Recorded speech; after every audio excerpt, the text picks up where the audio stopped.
Episode 10 दूसरी दुनिया की सच्चाई। अकीरा के धोखे और लड़ाई के बाद सूरज के मन में इस दुनिया में रहने को लेकर सवाल थे। उसने मोनिका के पास जाने के लिए सोचा कि वो शायद उसके रुकने का इंतजाम स्कूल या स्कूल के पास ही कहीं कर दे, पर फिर इस परेशानी के सल्यूशन के लिए उसने प्रोबॉट के पास जाने का तय किया। उसे विक्रम अंकल और रघु की याद आई कि कैसे हर मुसीबत में दोनों उसके साथ खड़े रहते थे। उसे लग रहा था कि काश वो वापस अपनी दुनिया में जा पाता।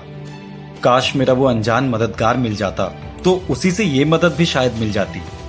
पता नहीं कौन है वो मददगार जिसने मुझे टिप भेजी थी। मुझे सावधान रहना चाहिए, कहीं ये किसी की कोई चाल ना हो।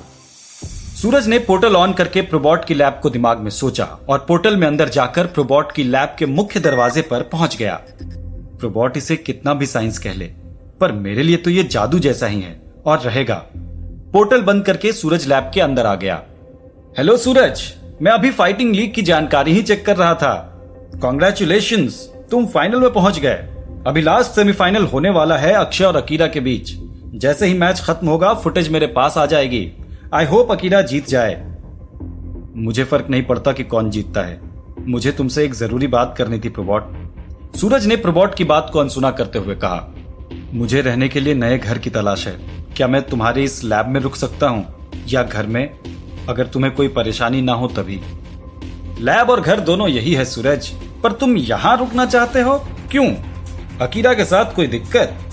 तुम्हारी लैब स्कूल के पास है और अभी मुझे काफी कुछ सीखना है स्कूल में, इसलिए मुझे लगा कि यहाँ रहना ज्यादा सही रहेगा। सूरज ने अकीरा और उसकी लड़ाई की बात छिपाते हुए कहा। ओके सूरज, ये तो अच्छी बात है कि तुम अपनी ट्रेनिंग के लिए फोकस्ड हो। प्रोबॉट ने कुछ पल सोचने के बाद कहा, सूरज मैं तुम्हें मोनिका के घर रुकने की सलाह देता हूँ। उसका घर स्कूल के काफी पास है और वो तुम्हारी टीचर भी है, ये ज्यादा सही रहेगा। वैसे भी मेरे घर में ज्यादा सुविधाएं नहीं है, तुम्हें दिक्कत होगी। मोनिका के घर में थोड़ा ऑकवर्ड नहीं हो जाएगा? सूरज ने सोचते हुए प्रोबॉट से पूछा। ऑकवर्ड? नहीं, बिल्कुल नहीं। टीचर्स अच्छे स्टूडेंट्स को काफी कुछ सिखा सकते हैं और वैसे भी तुम तो अपने आप में एक बेहतरीन फाइटर हो और मोनिका से तुम्हें काफी कुछ सीखने मिलेगा। मैं मोनिका को मैसेज भेज देता हूँ, तुम स्कूल में जाकर उससे बात कर लेना। प्रोबॉट ने मोनिका को मैसेज भेजते हुए कहा। सूरज ने सोचा कि ये भी अच्छा ही है। अकीरा से दूर रहकर वो इस नई दुनिया की नई चीजों पर ज्यादा फोकस कर पाएगा। सूरज को वैसे भी शक होने लगा था कि उसे अनजान टिप भेजने वाली कोई और नहीं बल्कि मोनिका ही थी, क्योंकि एक टीचर को अपने स्टूडेंट की ताकत और कमजोरी पता होती है और बाद में उसने सूरज को ट्रेनिंग में मदद भी की थी। सूरज इस मौके को गंवाना नहीं चाहता था। ठीक है प्रोबॉट, मुझे भी यह आइडिया पसंद आया। मैं मोनिका के घर में रुकने को तैयार हूँ। और हाँ प्रोबॉट, एक बार फिर शुक्रिया। हर बार की तरह इस बार भी तुमने मेरी मदद की। इस नई जगह पर लगता है तुम ही मेरे अकेले दोस्त हो।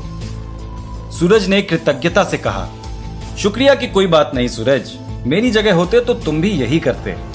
तभी स्क्रीन पर एक मैसेज आया। अकीरा और अक्षय के मैच की फुटेज भी आ गई है, लेट्स सी क्या हुआ। ये कहकर प्रोबॉट ने फुटेज प्ले कर दी। फुटेज बहुत छोटी थी, लगभग 2 मिनट की।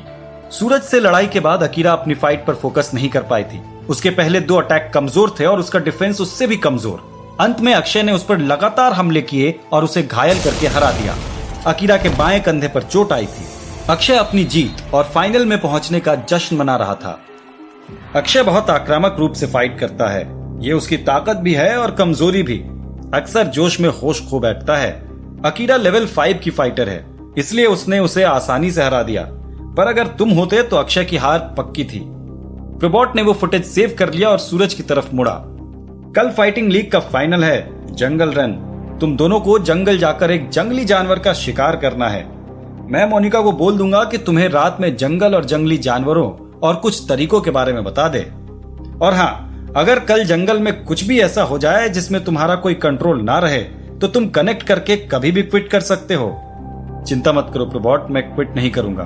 और मैं ये कनेक्ट कैसे करूंगा? ओह सॉरी, 1 मिनट यहीं रुको। प्रोबॉट दूसरे रूम में जाकर तुरंत लौट कर आया। हाथ आगे करो, ये है कनेक्ट। इससे तुम इसमें भरे फीड, नाम और फ्रीक्वेंसी से लोगों से बात कर सकते हो। ये तुम्हारे वेपन जैसा ही काम करता है, तुम्हारी सोच और माइंड से जुड़ जाता है। इसमें अभी मोनिका का, स्कूल का, मेरा, अकीरा का, अस्पताल का और पेट्रोल फोर्स का नंबर है। पिछली बार ये था नहीं मेरे पास, इसलिए तुम्हें दे नहीं पाया था। थैंक यू अगेन प्रोबॉट, मैं स्कूल जाकर मोनिका से बात कर लेता हूँ, बाय। ये कहकर सूरज ने पोर्टल ऑन किया और स्कूल में मोनिका से मिलने चला गया। सूरज के जाते ही प्रोबॉट के चेहरे पर शैतानी मुस्कान लौट आई थी। Thank you Probot. नहीं सूरज, मैं तुम्हें शुक्रिया अदा करता हूँ, थैंक यू। इधर इस दुनिया में प्रोफेसर शर्मा की बातें सुनकर विक्रम अंकल और रघु के चेहरे की हवाइयां उड़ गई थी। दूसरी दुनिया? ये क्या बकवास कर रहे हो तुम? अपनी लैब में गांजा भी बनाते हो क्या? विक्रम अंकल को दूसरी दुनिया की बात बिल्कुल हजम नहीं हुई थी। बकवास नहीं कर रहा हूं, यह सच है। रवि और माया ने मिलकर दूसरी दुनिया में जाने के लिए डिवाइस बनाने की कोशिश की थी और सफल भी हुए थे। और अगर मेरे ऊपर विश्वास नहीं है तो अपने आप से सोचो, तुम्हारा बेटा सूरज अपने कमरे से अपने आप कैसे गायब हो गया, वो भी इस लॉकेट के साथ? और तब भी यकीन ना आए तो लाइब्रेरी यही है, इसमें रखे डॉक्यूमेंट्स पढ़ लो। मैंने काफी डॉक्यूमेंट्स पढ़े हैं, मुझे तो ज्यादा कुछ समझ नहीं आया। कहीं पर भी दूसरी दुनिया जैसे शब्दों का प्रयोग तो किया ही नहीं है तुम लोगों ने, तो क्या खाक समझ में आएगा? रघु खिंच कर बोला। दूसरी दुनिया शब्द का प्रयोग नहीं किया है? हम फिजिक्स के प्रोफेसर हैं, इंस्टाग्राम पर रील बनाने वाले नचनिए नहीं। डॉक्यूमेंट्स में वैज्ञानिक भाषा में सारी चीजें लिखी होंगी ना। तुम तो सच में बेवकूफ हो। ओ भूतनी के, मुझे बेवकूफ बोलता है? रुक तेरी। रघु ने प्रोफेसर शर्मा की शर्ट पकड़कर कहा। शांत हो जा रघु। विक्रम अंकल ने रघु को प्रोफेसर शर्मा से दूर हटाते हुए कहा। प्रोफेसर शर्मा, हमें ना विज्ञान पता है, ना ही आपकी दूसरी दुनिया। हमें सिर्फ इतना पता है कि सूरज गायब है और हमें उसे हर हाल में ढूंढना है। आप ये बताइए कि दूसरी दुनिया क्या चीज है? जिस तरह की दुनिया और ब्रह्मांड में हम रहते हैं, उसी तरह से कई और दुनियाएं और ब्रह्मांड भी हैं। कई तो हमारे आसपास ही मौजूद हैं, पर हम उन्हें नहीं देख पाते या नहीं छू पाते। ऐसा इसलिए क्योंकि सभी दुनियाओं और ब्रह्मांड से कुछ तरंगे निकलती हैं, जिन्हें फ्रीक्वेंसी कहते हैं, और वो अदृश्य हैं क्योंकि हमारी दुनिया की सेम फ्रीक्वेंसी पर नहीं है। रवि और माया ने ऐसे डिवाइस बना लिए थे जो उन गायब दूसरी दुनियाओं की फ्रीक्वेंसी पकड़ लेते थे और उनकी मदद से उन दूसरी दुनियाओं में जाया जा सकता था। रवि और माया ने वो डिवाइस बना तो लिए थे, पर उसका प्रयोग हम में से कोई भी नहीं कर पाया था। और फिर मेरे जाने के बाद क्या हुआ मुझे कुछ नहीं पता। इतना सब बताकर प्रोफेसर शर्मा ने गहरी सांस ली। मुझे इन सब में विश्वास तो नहीं है, पर इस समय प्रोफेसर शर्मा की कहानी पर विश्वास करने के अलावा कोई चारा भी नजर नहीं आ रहा। शायद सूरज दूसरी दुनिया में ही चला गया है। तुम्हें क्या लगता है रघु? विक्रम अंकल ने रघु को लॉकेट को घूरते हुए देखकर पूछा। मुझे भी इस प्रोफेसर की बात सही लगती है, और इस लॉकेट में नीचे एक बटन भी दिया हुआ है, पर यह काम नहीं कर रहा। रघु ने बटन की ओर इशारा करके दिखाया। उसे मत दबाना, मैंने बताया ना कि इस डिवाइस का प्रयोग करना सिर्फ रवि और माया को पता था। पता नहीं क्या हो जाए। प्रोफेसर शर्मा की आंखों में डर दोबारा लौट आया। और मैं दोबारा पूछता हूं कि आपको ये लॉकेट और डायरी कैसे मिले? क्या आप शरद, रवि या माया में से किसी को जानते थे? पिछले 20 सालों में मैंने उन तीनों का नाम ना सुना है और ना ही देखा है। पता नहीं कहां गायब है तीनों। मुझे ये लॉकेट और डायरी कैसे मिले वो हम आपको बाद में बताएंगे प्रोफेसर। अभी सूरज को ढूंढना है और समय कम है, हमें आपकी मदद की जरूरत पड़ेगी। विक्रम अंकल ने रघु की तरफ मुड़कर कहा। रघु, लॉकेट और डायरी से किसी तरह की छेड़छाड़ मत करना। प्रोफेसर शर्मा के कहे अनुसार ही अब हम काम करेंगे। तुम जाकर यहाँ रुकने और खाने की जरूरी चीजें ले आओ। मैं जिम में कॉल करके बता देता हूँ कि मैं कुछ दिन तक नहीं आऊंगा और बाकी ट्रेनर तब तक काम संभाल ले। ठीक है अंकल। रघु ने रिकॉर्डर बंद किया और लॉकेट और डायरी बैग में रख दी। प्रोफेसर शर्मा के कहे अनुसार काम करेंगे, इसका क्या मतलब? मुझे जितना पता था मैंने बता दिया, अब मुझे जाने दो। मैं वादा करता हूं मैं किसी को कुछ नहीं बताऊंगा। सॉरी प्रोफेसर शर्मा, हमें आप पर पूरा विश्वास है, पर हमारे लिए सूरज को ढूंढ पाने के लिए आखिरी उम्मीद सिर्फ आप हैं। आप ही इस लॉकेट के जरिए या तो हमें सूरज तक पहुंचा सकते हैं या सूरज को हम तक ला सकते हैं। उन्होंने प्रोफेसर शर्मा को एक नोटपैड और पेन देकर कहा, आप एक लंबी छुट्टी के लिए अर्जी लिखिए, रघु आपकी लैब तक पहुंचा देगा।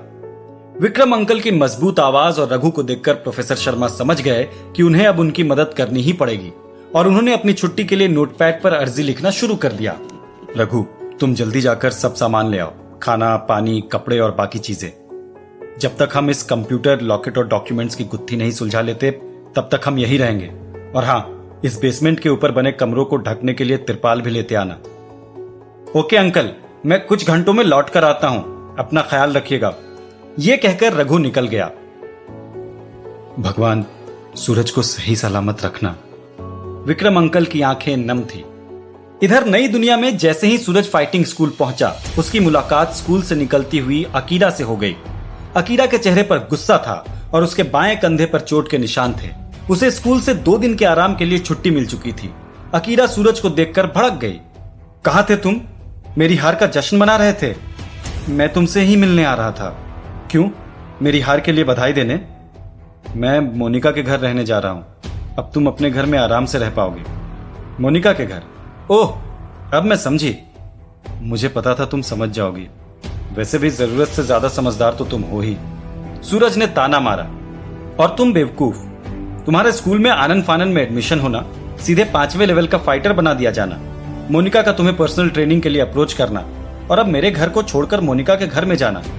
तुम्हारी जितनी बेवकूफ नहीं हूं मैं, सब समझती हूं। Get out of my way, Akira ने गुस्से से बिफरते हुए कहा।